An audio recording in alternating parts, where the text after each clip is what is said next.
Capítulo 14. El río Negro. La porción del globo terrestre ocupada por las aguas puede evaluarse en 3.832.558 milímetros cuadrados, o sean más de 38 millones de hectáreas. Esta masa líquida comprende 2.250 millones de millas cúbicas y formaría una esfera de un diámetro de 60 leguas, cuyo peso vendría a ser 3 quintillones de toneladas. Y para formar idea de lo que es esa cantidad, se necesita decir que el quintillón es al millón lo que el millar a la unidad, es decir, que hay tantos millares en un quintillón como unidades en un millar. Luego, esta masa líquida viene a ser casi la cantidad de agua que podrían verter todos los ríos de la Tierra por espacio de 40.000 años. Durante las épocas geológicas, al período del fuego sucedió el período del agua. El océano fue al principio universal. Después, poco a poco, en los tiempos silúreos, aparecieron las cimas de las montañas. Quedaron en seco algunas islas, desaparecieron bajo diluvios parciales, volvieron a presentarse de nuevo, se soldaron, formaron continentes y últimamente se fijaron las tierras tales como las vemos hoy. Lo sólido había conquistado sobre lo líquido 37.657.000 millas cuadradas, o sean 12.916 millones de hectáreas. La configuración de los continentes permite dividir las aguas en 5 partes: el océano glacial ártico, el océano glacial antártico, el océano Índico, el océano Atlántico y el océano Pacífico. El océano Pacífico se extiende del norte al sur entre los 2 círculos polares y del oeste al este entre Asia y América, en una extensión de 145 grados en longitud. Es el más tranquilo de los mares. Sus corrientes son anchas y lentas, sus mareas no muy fuertes, sus lluvias abundantes. Tal era el océano que mi destino me llamaba a recorrer, desde luego en las condiciones más extrañas. Señor profesor, me dijo el capitán Nemo, vamos, si queréis, a fijar exactamente nuestra posición y el punto de partida de este viaje. Son las 12 menos cuarto. Vamos a subir a la superficie. El capitán comprimió 3 veces un timbre eléctrico. Las bombas empezaron a echar el agua de sus receptáculos. La aguja del manómetro señaló, según las diferentes presiones, el movimiento ascensional del Nautilus. Por fin se detuvo. El capitán, que había observado atentamente, dijo: hemos llegado, por fin. Me dirigí entonces a la escalera central que iba a terminar en la plataforma. Subí los escalones de metal y, abiertas las escotillas, llegué a la parte superior del Nautilus. Había solo descubiertos en la plataforma 80 centímetros. La proa y la popa del Nautilus presentaban esa disposición fusiforme que precisamente le hacía comparable a un cigarro muy prolongado. Pude notar entonces que sus planchas de acero perfectamente dispuestas tenían mucho parecido con las escamas que revisten el cuerpo de los grandes reptiles terrestres. Así es como pude naturalmente explicarme que, a pesar de los mejores anteojos, hubiera sido siempre considerado aquel buque y confundido con un animal marino. Hacia la mitad de la plataforma, la canoa, sujeta al casco del navío, formaba una ligera excrescencia. A proa y a popa podían observarse 2 especies de jaulas de mediana altura, de paredes inclinadas y cerradas casi por espesos cristales lenticulares.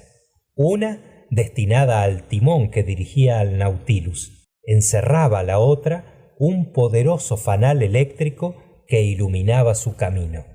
Magnífico estaba el mar y el cielo radiante.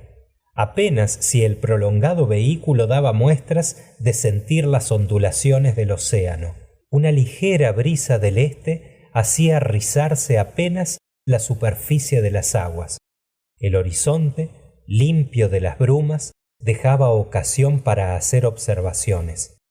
Pero no teníamos a la vista cosa alguna, ni un escollo, ni un islote, ni el Abraham Lincoln siquiera. La inmensidad desierta. El capitán Nemo, provisto de su sextante, tomó la altura del sol para averiguar la latitud. Esperó durante algunos minutos para que el astro viniese a buscar el nivel con el borde del horizonte. Y mientras que hacía estas observaciones, ninguno de sus músculos se estremecía, y el instrumento seguramente no hubiera estado más inmóvil en una mano de mármol. «Son las 12», dijo. «Señor profesor, y cuando queráis...» Dirigí una última mirada a aquel mar, bastante amarillento por las inmediaciones de las tierras japonesas, y volví a bajar al salón. Una vez allí, el capitán hizo sus cálculos para fijar cronométricamente su longitud, comparándola con precedentes observaciones de ángulos horarios.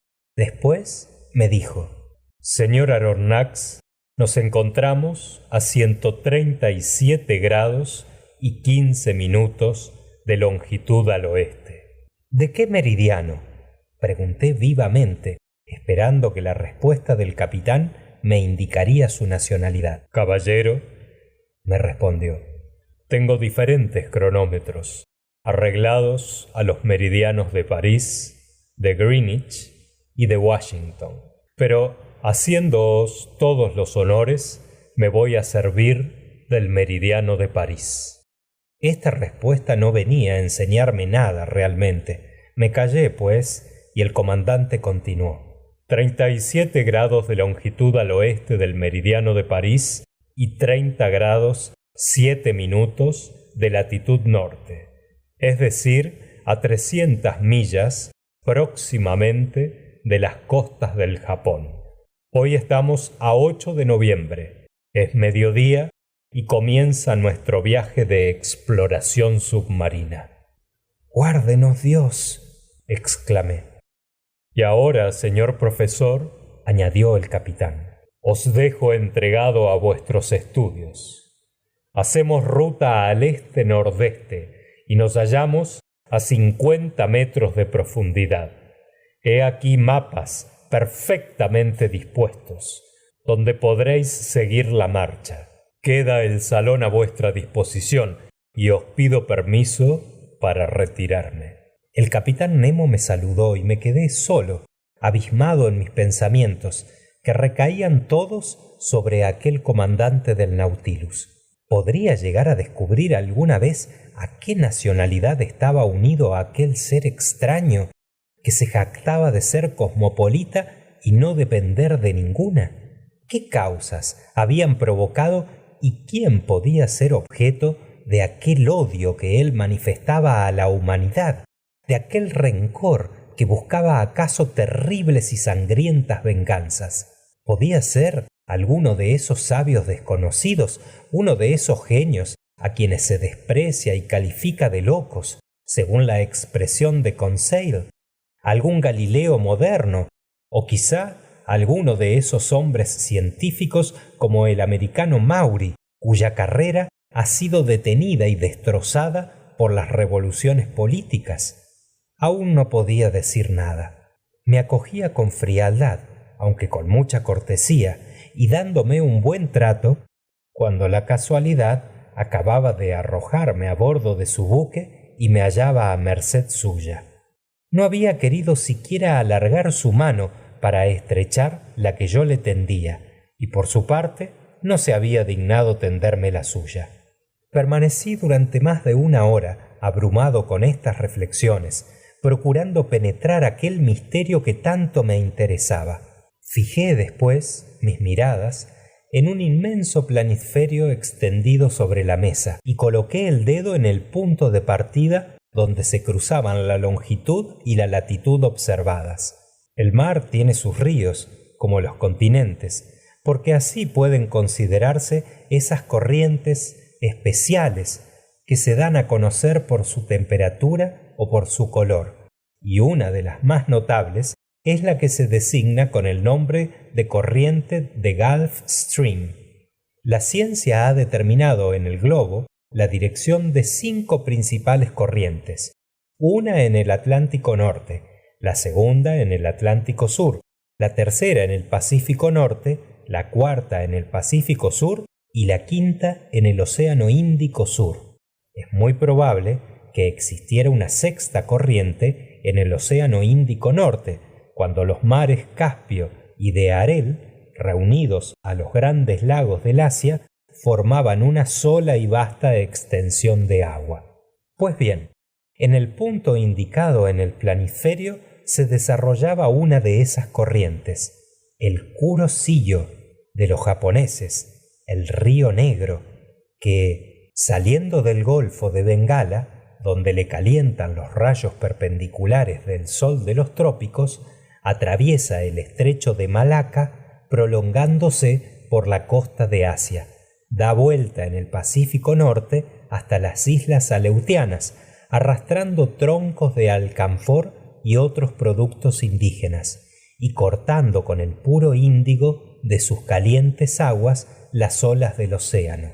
Esa era la corriente a que el Nautilus iba a abandonarse para recorrerla.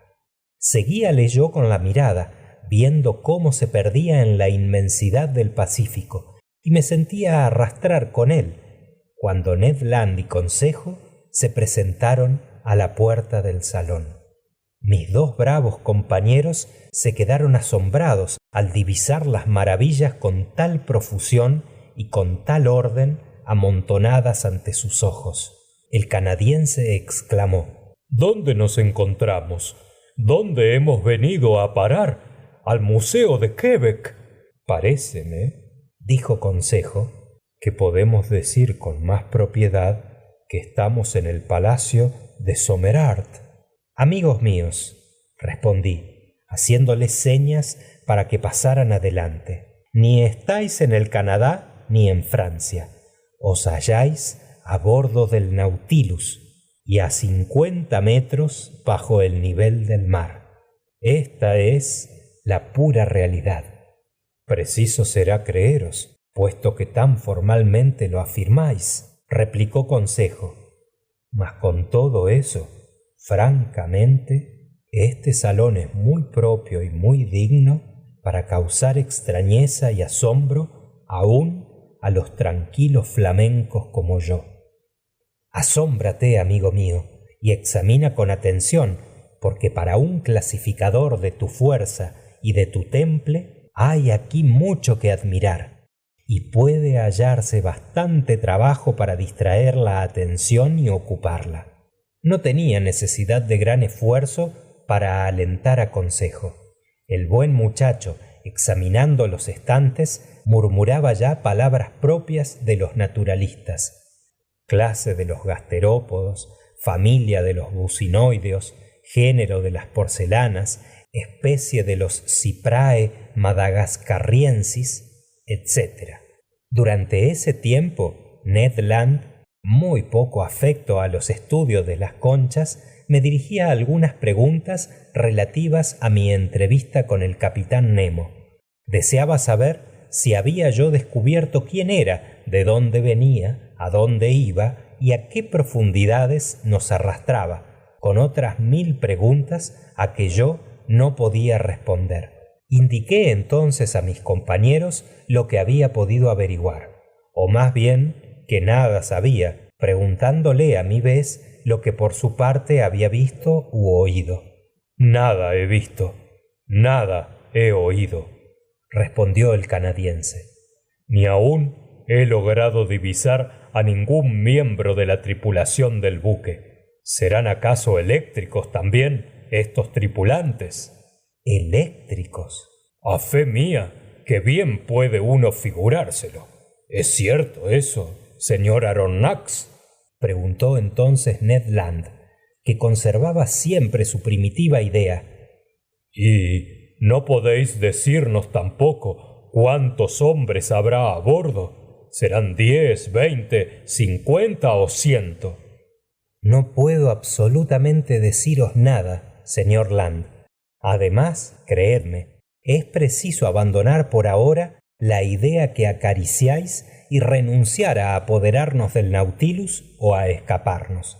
Este barco es una de las obras maestras de la industria moderna y tendría un verdadero remordimiento de no haberle visto y examinado. Muchas personas conozco yo que aceptarían con gusto nuestra situación a trueque de poder pasearse por entre todas estas maravillas que ha reunido aquí el constructor del Nautilus. Por esto os ruego que os mantengáis tranquilo y que procuremos ver y examinar atentamente lo que pasa alrededor nuestro, sin comprometer nuestra situación, que es harto difícil. —Ver —exclamó el arponero—. Pero si aquí no se ve nada, ni se verá nunca cosa de provecho en esta extraña cárcel de acero. Nos movemos y vamos navegando como ciegos. Apenas acababa de pronunciar Ned Land estas palabras cuando quedamos repentinamente en tinieblas profundas, en una oscuridad absoluta. La antorcha luminosa se extinguió, pero tan rápidamente que mis ojos sintieron una impresión dolorosa, análoga a la que se produce cuando de las tinieblas más espesas se pasa repentinamente a una luz brillante y deslumbradora. Nos quedamos mudos y en el mayor estupor, sin saber si debíamos esperar una sorpresa agradable o desagradable. Parecía como si nos deslizásemos por una pendiente rápida. Oímos un rechinamiento y se hubiera dicho que las paredes se desbarataban y abrían en los costados del Nautilus. —Hemos llegado al fin de lo último —dijo Ned Land. —Orden de las hidromedusas —murmuró Consejo. Nuevamente se hizo la luz y distinguimos gran claridad en ambos lados del salón, a través de 2 ventanas oblongas. Las masas líquidas aparecieron iluminadas por los efluvios eléctricos. 2 láminas de cristal nos separaban del mar, y al principio sentí un estremecimiento al recordar que aquel frágil tabique podía destrozarse, aunque, sostenido por fuertes armaduras de cobre, presentaba una resistencia casi infinita. Distinguíase perfectamente el mar en un radio de media milla alrededor del Nautilus. ¡Qué espectáculo! ¿Cómo podría describirse la belleza de aquella inmensidad?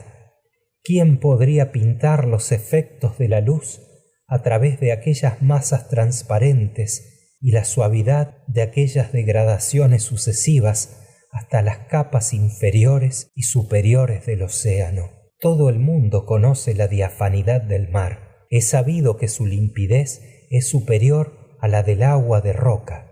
Hasta las sustancias minerales y orgánicas que tienen suspensión contribuyen a aumentar esa transparencia. En algunas partes del océano, en las Antillas, puede distinguirse a través de 145 metros de agua el lecho de arena con sorprendente claridad. Y la fuerza de penetración de los rayos solares no parece terminar hasta la profundidad de 300 metros.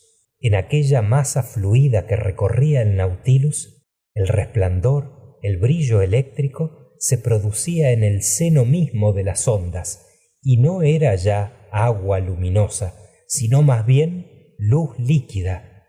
Tal era la intensidad de aquel foco ardiente y esplendoroso. Si se ha de admitir la hipótesis de Ergenberg, que cree en una iluminación fosforescente de los fondos submarinos, la naturaleza ha reservado ciertamente para los habitantes del mar uno de sus más prodigiosos espectáculos, según podía yo juzgarlo al ver los 1000 juegos y cambiantes de aquella luz. A cada lado había una ventana abierta sobre los abismos desconocidos. La oscuridad del salón hacía valer entonces y daba realce a la claridad exterior, y nosotros contemplábamos aquello como si tan diáfano cristal hubiera sido la ventana de comunicación con un inmenso acuario. El Nautilus permanecía quieto al parecer, y es porque faltaban los puntos de comparación, y a veces, con todo esto, las líneas de agua que el espolón cortaba huían a nuestras miradas con una velocidad excesiva, increíble. Nosotros, maravillados al presenciar aquellas metamorfosis, permanecíamos apoyados los codos sobre las ventanas sin atrevernos a pronunciar palabra, cuando Consejo, rompiendo el silencio, dijo: ¿Queríais ver, amigo Ned? Pues bien, ahora quedará satisfecha vuestra curiosidad.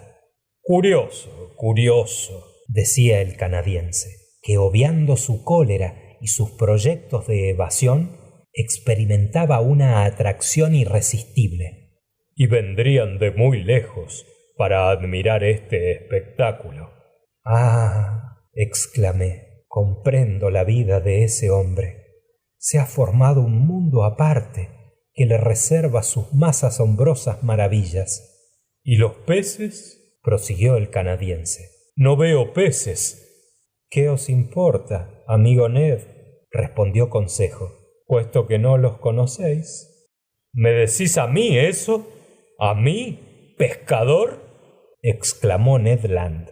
Y con este motivo se entabló una discusión entre ambos amigos, porque conocían los peces, pero cada uno de una manera muy distinta. Todo el mundo sabe que los peces forman la cuarta y última clase de la ramificación de los vertebrados, y que se les ha definido con mucha precisión: vertebrados de doble circulación y de sangre fría, que respiran por branquias y están destinados a vivir en el agua. Forman dos series distintas: las series de los peces óseos, de aquellos cuya espina dorsal está formada por vértebras huesosas, y la de los peces cartilaginosos, que quiere decir aquellos cuya espina dorsal está compuesta de vértebras cartilaginosas.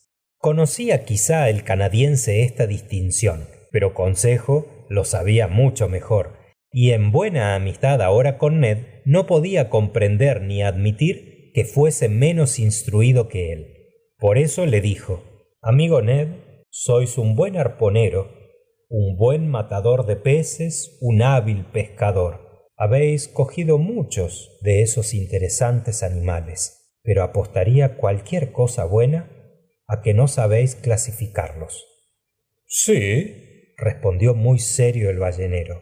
Se los clasifica en peces que se comen y peces que no se comen. He ahí una distinción propia del que está atormentado por la gula, respondió Consejo. No sabréis responder, sin embargo, a esta pregunta: ¿qué diferencia existe entre los peces óseos y los peces cartilaginosos? Tal vez sí, Consejo. ¿Y conocéis la subdivisión de estas dos grandes clases? No la sé, respondió el canadiense con la mayor imperturbabilidad. Pues bien, amigo Ned, escuchadme y conservadlo en la memoria. Los peces óseos se subdividen en 6 órdenes: los acantopterigios, cuya mandíbula superior es completa, móvil y cuyas branquias afectan la forma de un peine. Este orden comprende 15 familias que componen las 3/4 partes de los peces conocidos, y su tipo es la percha común. Bastante buena para comer, interrumpió Ned Land. Segundo, continuó Consejo sin tomar en cuenta la advertencia: los abdominales, que tienen las nadaderas ventrales suspendidas bajo el abdomen y detrás de las pectorales, sin que se hallen soldadas a los huesos dorsales. Orden que se divide en 5 familias y que comprende la mayor parte de los peces de agua dulce, teniendo por tipo la carpa y el sollo. Dijo el canadiense con cierto desprecio. Peces de agua dulce.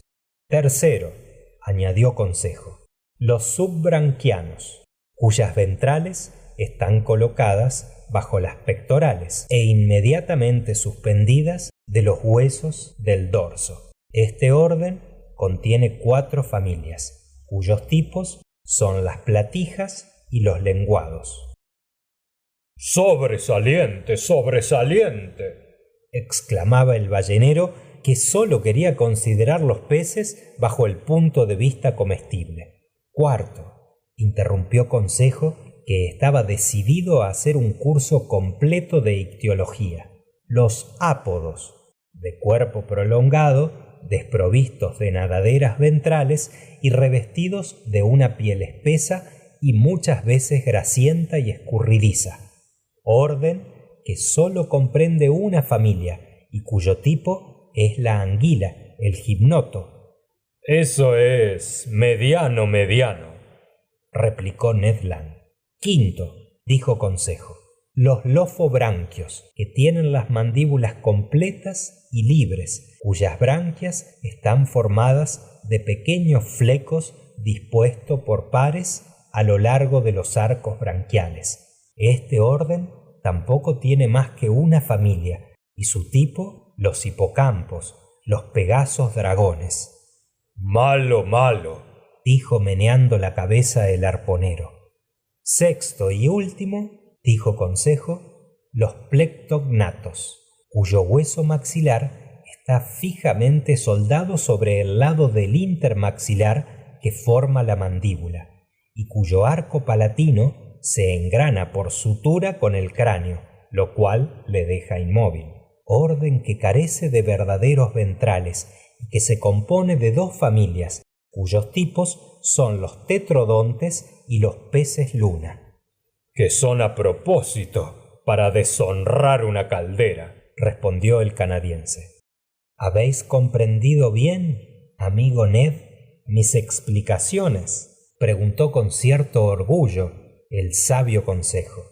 Absolutamente ni una palabra, amigo mío, repuso el ballenero.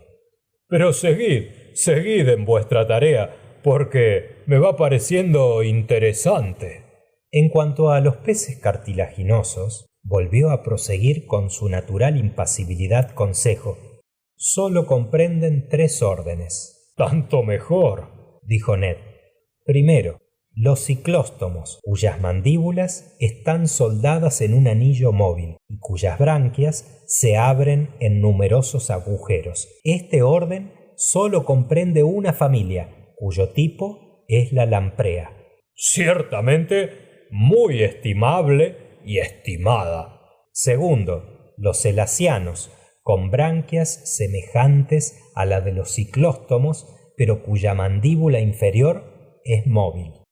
Este orden, el más importante de la clase, comprende 2 familias, cuyos tipos son las rayas y los tiburones. ¿Cómo?, exclamó Ned. ¿Las rayas y los tiburones en el mismo orden? Pues bien, amigo Consejo, por interés y compasión a las rayas, os aconsejo que no los pongáis nunca juntos en el mismo estanque. Tercero, los esturionianos, cuyas branquias, como de ordinario, están abiertas por una sola hendidura terminada por una válvula. Este orden comprende 4 géneros, cuyo tipo es el esturión. Hola, amigo Consejo, habéis guardado lo mejor para lo último, al menos a mi parecer. ¿Y eso es todo lo que sabéis?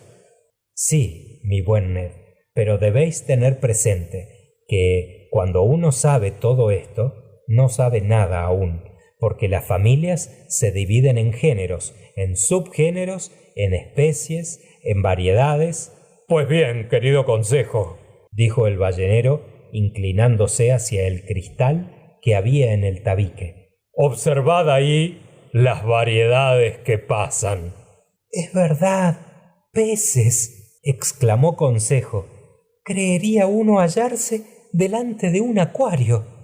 No, respondí yo interviniendo en el debate, porque el acuario es una jaula y estos peces están aquí libres como el pájaro en el aire. Pues bien, decía Ned Land, Nombradlos, especificadlos bien, amigo Consejo.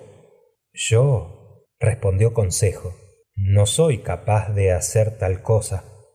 Esto le corresponde a mi amo. Y efectivamente, el buen muchacho, clasificador rabioso, no podía pasar por naturalista, y no me atrevería a afirmar que hubiese sabido distinguir un atún de un bonito. Era, en una palabra, el reverso de la medalla del canadiense, que nombraba sin titubear todos aquellos peces. Un baliste, dije yo. Y un baliste chino, respondió Ned Land.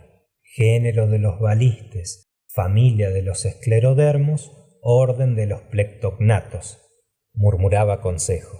Puede decirse desde luego que entre los dos hubieran formado un naturalista completo. El canadiense no se había engañado. Un tropel de balistes, de cuerpo comprimido, de piel granulada, armados con un aguijón en su dorsal, jugaban alrededor del Nautilus y agitaban las 4 filas de punzantes espinas que erizan cada lado de su cola. Qué admirable es su vestidura, cenicienta por encima, blanca por abajo, cuyas manchas de oro brillaban chispeantes en el sombrío remusgo de las aguas. Ondulaban allí entre ellos las rayas, como una bandera abandonada al viento, y entre ellas distinguí con gran alegría mía esa raya china amarillenta en su parte superior, de color rosa bajo en su vientre y provista de 3 aguijones en la parte posterior del ojo, especie muy rara y aún dudosa en tiempos de la Ceped, que no consiguió verla más que en una colección de dibujos japoneses.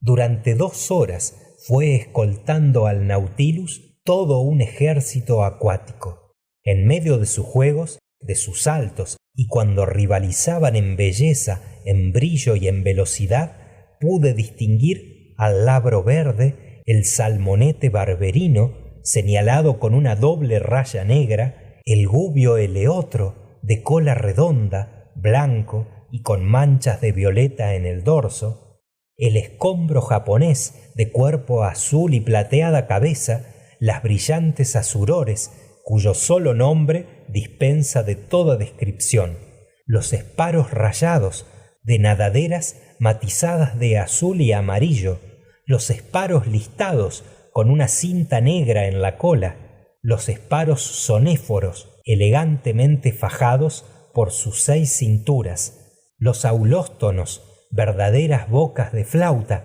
que llegan algunas veces a la longitud de 1 metro, las salamandras del Japón, las murenas equídneas, largas serpientes de 6 pies, ojos vivos y muy pequeños, con ancha boca, erizada de dientes, etc.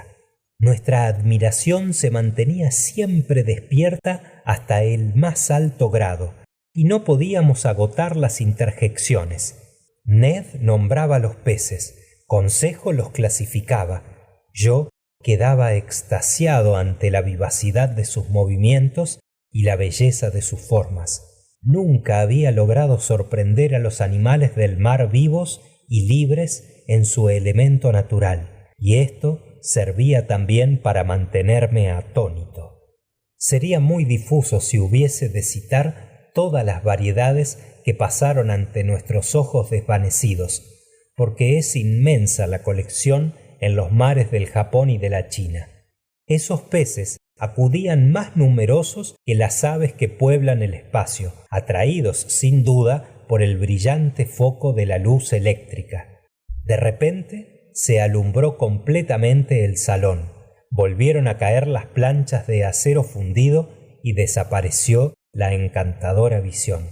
Durante largo tiempo, sin embargo, continué soñando aún, hasta que mis miradas se fijaron en los instrumentos suspendidos en las paredes. La brújula señalaba siempre la dirección del nor-nordeste. El manómetro indicaba una presión de 5 atmósferas, correspondiente a una profundidad de 50 metros, y el lock eléctrico mostraba una marcha de 15 millas por hora. Esperaba que se presentaría el capitán Nemo. pero no apareció. El reloj señalaba las 5. Ned Land y Consejo volvieron a su camarote y yo a mi cuarto.